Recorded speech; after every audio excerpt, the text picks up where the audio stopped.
Traffic light jalan mati. Viral, aksi driver ojol turun tangan bantu arus lalu lintas. Viral di media sosial aksi driver ojol yang berinisiatif mengatur lalu lintas di Simpang Pos Jalan Jamin Ginting, Kota Medan. Inisiatif driver ojol tersebut muncul lantaran traffic light di kawasan tersebut mati dan tidak dapat berfungsi.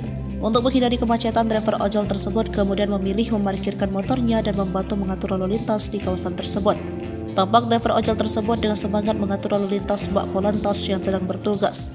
Terlihat pula jalanan tersebut dipenuhi kendaraan yang terdiri dari roda 2 dan roda 4. Kendaraan tersebut terlihat tak beraturan lantaran traffic light yang mati. Momen saat driver ojol tersebut mengatur lalu lintas direkam oleh warga yang berada di lokasi. Kini rekaman itu beredar luas di media sosial, salah satunya Instagram. Traffic light lampu merah mati, tidak berfungsi, abang ojol bantu atur lalu lintas, isi narasi dalam keterangan unggahan itu.